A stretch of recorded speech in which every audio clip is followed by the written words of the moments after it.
A minor argument over a small parking space.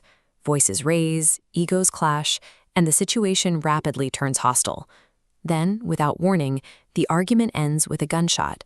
One man falls, and a trivial disagreement becomes a fatal encounter.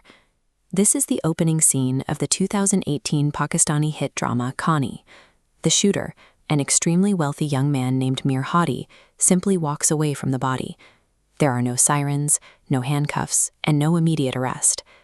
Millions of people watched this moment play out on primetime television. Most of us absorb scenes like this as pure entertainment, rarely questioning the message they broadcast about power, violence, and accountability. But for the middle and working-class citizens living in densely packed neighborhoods across Pakistan, this kind of violence is a lived reality, and the lack of justice is a constant threat. Data from UNICEF shows that 61% of surveyed Pakistani adolescents use entertainment media as their primary frame of reference for understanding conflict resolution. When television scripts reward aggression with impunity, they provide the leading blueprint for how this generation perceives real-world confrontation. The trigger in that fictional scene is incredibly specific. A young man's ego is bruised over a minor road delay, and the script validates his choice to use lethal force in response. This map plots over 34,000 violent incidents recorded by the Punjab Safe Cities Authority between 2018 and 2022. A massive cluster of those thousands of assaults stems directly from road rage and minor personal disputes, exactly like the premise shown on screen. When media portrays these conflicts, highly accessible firearms are frequently framed as standard tools for making a point, rather than absolute last resorts. Look at this pie chart reflecting data from the Pakistan Bureau of Statistics. It reveals that up to 44% of all registered murder cases in the country are firearm-related, consistently ranking as the leading cause of violent deaths. By dramatizing a cold-blooded shooting as a quick, consequence-free solution to a bruised ego, television normalizes the bypass of verbal conflict resolution and validates lethal escalation. The antagonist's reaction is driven by severe emotional dysregulation.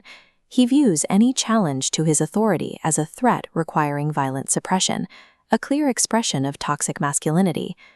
Primetime television frequently equates this specific brand of unchecked male aggression with narrative dominance.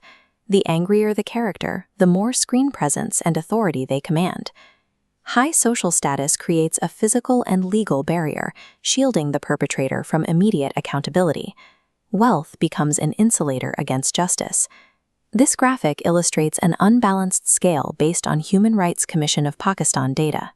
It shows that fewer than 12% of registered cases involving high-profile individuals result in a conviction. When people watch the wealthy get away with murder on screen and then see elite perpetrators evade conviction in the news, it erodes working-class trust in the institutions built to protect them. The combination of toxic masculinity and extreme wealth broadcasts a dangerous, repeated lesson. The rich are untouchable, and the poor are expected to remain submissive. Repeated exposure to unpunished, glamorized violence triggers a psychological cycle of desensitization. The shock wears off, and lethal aggression begins to feel expected. A steady diet of these narratives stunts social development. It normalizes class-based arrogance and hegemonic pressure, teaching audiences to accept oppression rather than challenge it. Researchers point to a necessary shift in scriptwriting, rewriting these fictional encounters to inject immediate, severe legal consequences for the perpetrators. This means ending the romanticization of the wealthy villain. The narrative focus has to shift toward the victim's pursuit of justice, showing the legal system functioning as it should. If entertainment media possesses the reach to normalize violence, it also holds the untapped responsibility to model the rule of law.